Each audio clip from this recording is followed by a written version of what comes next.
Hello, my name is Ulrika Lewinsky, and today I'm going to talk to you about measuring DevOps implementation.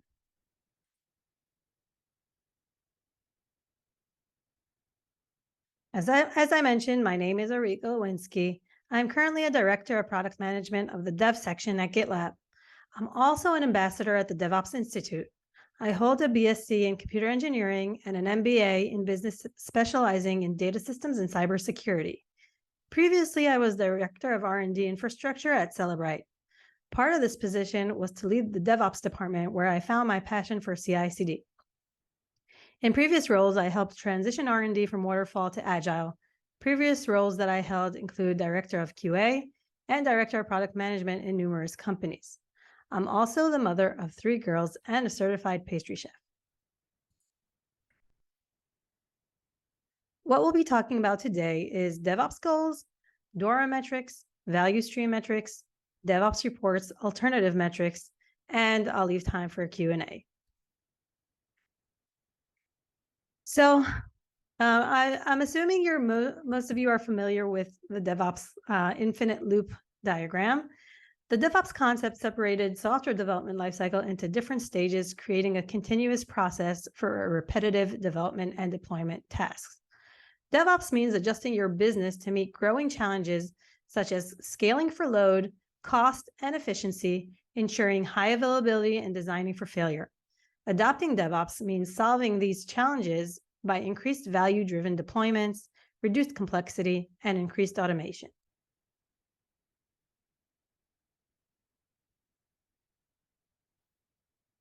DevOps is a somewhat abstract concept that focuses on a few key principles. Speed.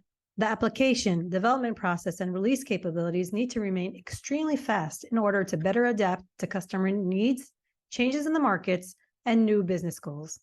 DevOps attempts to keep things moving along rapidly, so companies can maintain the constant pressure necessary for modern development, including rapid releases. Practices like continuous delivery and continuous integration make it possible to keep that speed up throughout the development and operation stages of our project. Reliability. Continuous integration and continuous delivery techniques also improve the overall stability and reliability of the software and platform. This ensures that user experience are optimal while allowing the team to rest easy knowing that the application is as robust as it can be at every stage throughout the software development lifecycle. Integrating automated testing suites and powerful exception handling software help the team identify problems immediately so that they are alerted of any unforeseen issues immediately. Rapid delivery. DevOps aims to increase the pace and frequency of new releases, allowing the team to improve the software as often as possible. Performing frequent, fast-paced releases ensures the turnaround time on any given bug fix or new feature release is as short as possible, providing the maximum benefit to its users. CI/CD are crucial for meeting the rapid delivery needs of most DevOps models. Collaboration. DevOps strongly encourages collaboration throughout the entire development lifecycle. Every team member is encouraged to take ownership and be accountable for aspects of the project in which he or she are involved in. This leads to more effective and productive teams, reduces mistakes, and even improves job satisfaction. Both system administrators and developers collaborate throughout the project by sharing responsibility and workflows. Collaboration also extends beyond the organization. Improved collaboration also includes users, customers, clients, and other third parties. DevOps encourages the team to work closely with users throughout the development lifecycle while producing a more polished final product, while dramatically reducing time and money that might be wasted by rerouting production features based on user feedback. Security.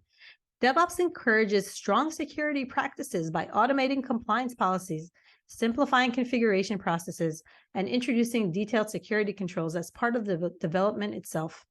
Infrastructure as code practices improve security by largely removing the human element when provisioning new hardware and services.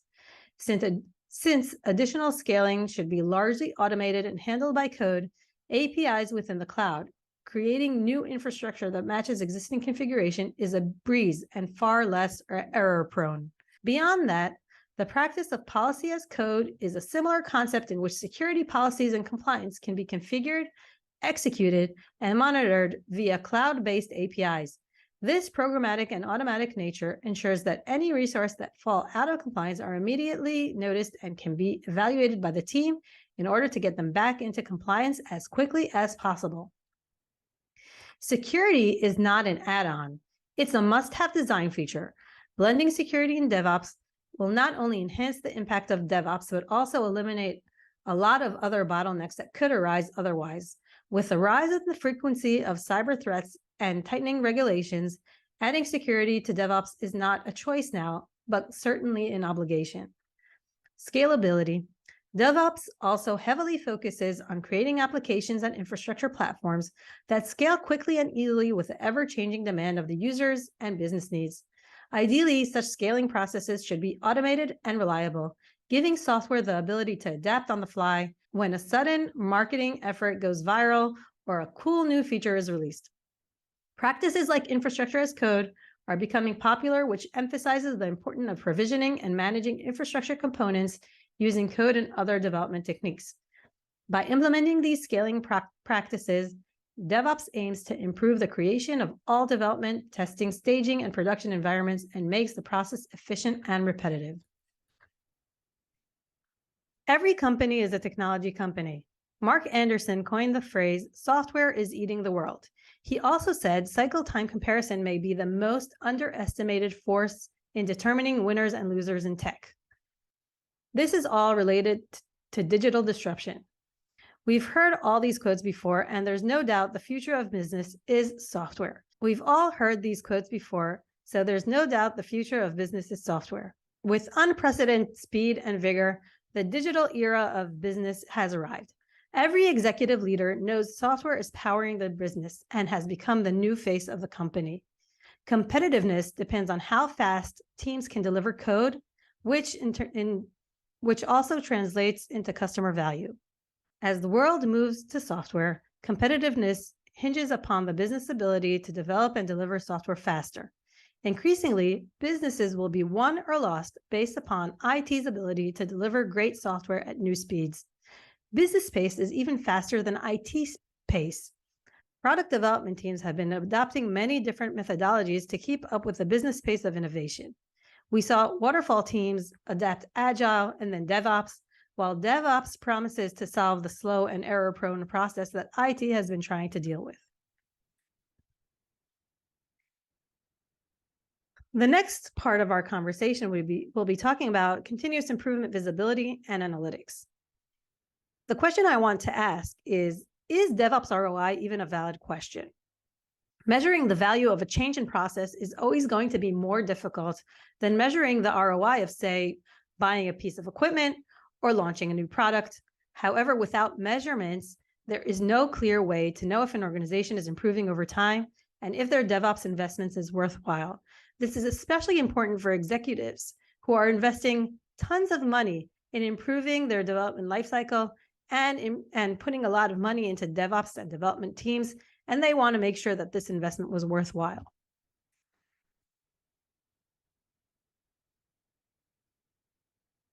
I want to introduce, in the beginning, the DORA 4 metrics. So what is DORA 4? ROI for DevOps is tricky since it's hard to put a price tag on a process that's not a commodity. But DevOps requires a huge investment in every organization, and executives want to know what they're getting in return. DORA has become an industry standard to assess your DevOps process against industry benchmarks. DORA 4 presents 4 key metrics to measure and indicate velocity and stability, which are crucial indicators for your customers and end users. DevOps Research and Assessment, DORA, was established in 2019 to create an industry benchmark that different companies can measure themselves against. These show productivity and scaling metrics, and they will identify who is the elite performers. The DORA 4 metrics are deployment frequency, lead time for changes, time to restore service, and change failure rate. These metrics have become an industry standard based on the book Accelerate. They describe 4 key software delivery metrics: Deployment frequency is how often your organization deploys code to production or releases it to end users. Lead time for change is how long it takes to go from code committed until code is successfully running in production. Time to restore service. How long does it generally take to restore service when a service incident or a defect that impacts users occurs? For example, if we have an unplanned outage. Change failure rate. What percentage of our changes to production or release to users result in degraded service and subsequently require remediation? For example, if we do a hotfix or a rollback. The reasons that all these metrics are related to production is because it tells you how often you're delivering something of value to your end users or getting feedback from your users. These metrics are used to tell you de facto how your organization is doing based on benchmark assessments. Some organizations even use these metrics internally as a way to give more responsibility and freedom to high-performing teams, where they essentially get their wings and are allowed or not allowed to deploy directly to production based on their DORA 4 performance. This slide demonstrates how you can visualize deployment frequency. I took this slide this morning for this presentation, and you can see our actual deployment frequency at GitLab. You can see our deployments drop significantly during the weekends, and it would be pretty easy to identify outliers for a spike in deployments or a significant drop, which would probably warrant some kind of retrospective into what happened. So you can see here our average deployment frequency, which is around 94, and you can see the drops in the weekends. You can create custom DORA reporting, track metrics improvements, understand patterns and metrics and trends over time, and compare performance between groups and projects and even environments. DORA 4, by textbook definition, is related to the production environment because that's where customers see value. But many of our customers also want to see different kinds of environments like staging, especially if they're in highly regulated industries and want to see how the flow goes before someone has to do a manual approval. Moving on from DORA, which gave us an industry benchmark on how well we're doing, DevOps value stream assessments tell us where we are and where we could be. DORA 4 are a great benchmark to understand how you are performing compared to others in the industry. However, they do not reflect your company's unique process. Another great way to create custom metrics are using value stream analytics. The way to do this is map your process from ideation until delivery or until realizing customer value. Businesses need to clearly understand and define their positive business and technological outcomes, set metrics to measure success, and measure ROI. Their assessment results in recommendations for scaling DevOps initiatives, along with a clearly understood ROI for executive buy-in. These assessments have been successful in enabling customers to understand and implement value stream management, adopt and move ahead in their DevOps journey.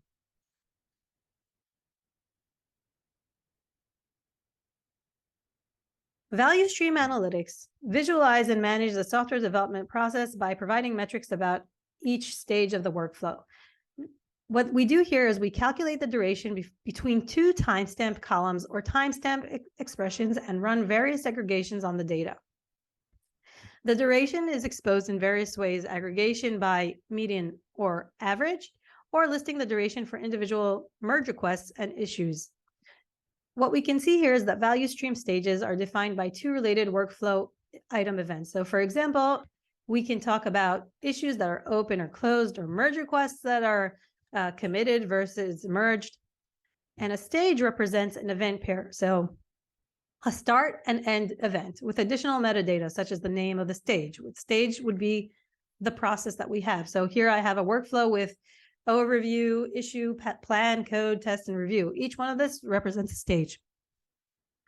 Value stream analytics use these events to measure the time spent in each stage with various aggregations and filtering capability. And just from here, you can see that if my overview takes about 4 days, and I have here a review stage that's 4 days, it's pretty easy to find the outlier or bottleneck and to retrospect on what exactly happened and improve for the next time. So to show you an example of what I mean, I'll leave the presentation for a minute and show you what this looks like live. So I'm looking at a project on GitLab.org. What I can see here is that the plan stage is taking 4 days. So already I know that this is my problem in my value stream. If I am able to make the planning stage more efficient, I will be able to make a shorter value stream and a shorter time to market. If I look at the outliers and I sort by date, I can see the duration and I see I have some issues here that are taking, definitely more than 4 days. And that's probably what's ruining the average for this stage. If I'll randomly click one, I can open it up and debug and understand better what is happening here. So for example, on the update colors issue that I pressed, I can read the commentary and understand what is taking so long. Once I figure out what is causing the delay in this specific issue and moving it into the next stage, I can retrospect and learn for next time and try to work on improving or experimenting on creating a shorter value stream.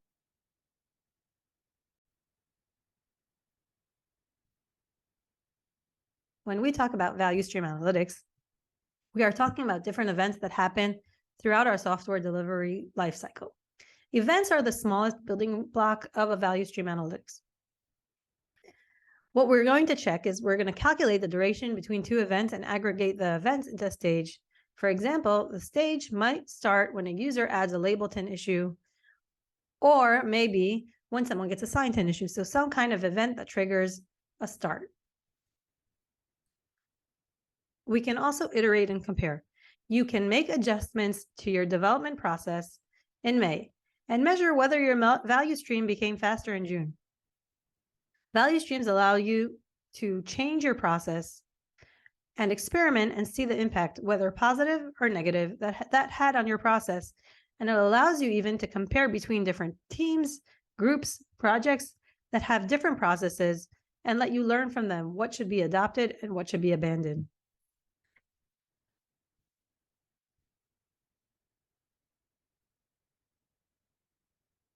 We can also combine value stream and Dora. So this gives us really the best of both worlds. You can see the industry benchmark of how well you're doing based on your Dora assessment, but also combine that to your individual process to see how you and your specific team are doing based on your value stream mapping. So adding Dora metrics to value stream, what you can see here is our value stream itself together with key metrics and Dora metrics. You can also see the chart here that shows you over time how well your value stream is doing. You can click into the different stages, as I mentioned before. You can also click into the Dora metrics for that parallel time frame and see how you're doing based on Dora. There should be a high correlation based on how short your value stream is and how quickly you're deploying.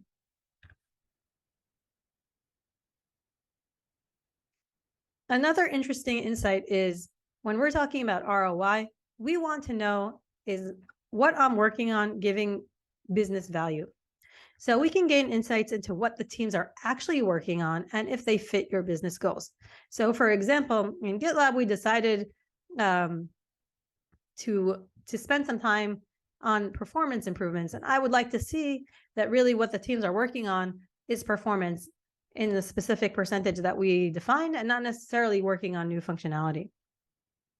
You can view the type of work that teams are spending time on and see how that's trending over time, and if it's making sense in terms of the business outcome. So we talked about value stream and we talked about Dora. I do want to talk about some additional metrics that can help you on your journey.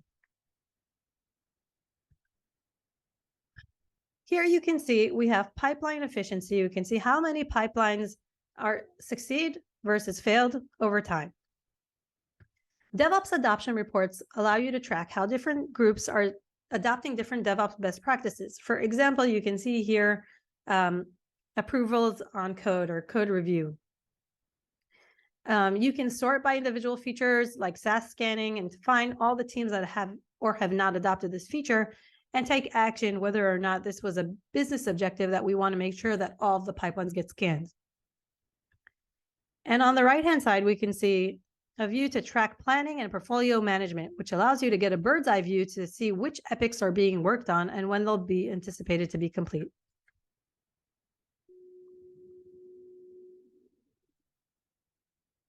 Developers may be more interested in productivity and code review analytics. This will show you how quickly a merge request was merged and how long your code review process took. In addition to productivity metrics, contribution metrics also give you insights into your team. Who is committing frequently, and you can even get an analysis on a daily basis of how many commits per day for a specific individual. Additional metrics will tell you environment management, how healthy your environments are doing, if there's any cause for alarm, and security analytics. So how well we're doing in terms of security on our pipelines and our software, if there's anything that needs any attention. I also want to suggest alternative metrics. So the first metric I want to talk about is time is money. It's very simple. We're looking for ROI. We want to know how much money we're spending. DevOps enables more and faster code deployments, which means decreased time to market and more opportunities to capture revenue from customers. Financially measuring quality improvements allows you to calculate ROI from a cost avoidance standpoint. This considers the increased quality of work performed under a DevOps framework, which increases customer satisfaction and retention and reduces customer abandonment. And last, enhanced productivity. We can calculate idle time and how it is avoided. The easiest way to measure this is by looking at the number of deployments per day per developer. These are all designed to show throughput and stability in the DevOps process. The ROI of anything requires a long-term analysis, and it involves looking at more than one factor at a time. This kind of multivariable analysis means analyzing the financial impact of DevOps across a spectrum of accounting line items. By measuring the amount of time saved over a year in categories like change deployment, automation of repetitive tasks, and support, and then multiplying those numbers by the average cost per hour of a developer's time, hard ROI in annual dollars saved can be calculated.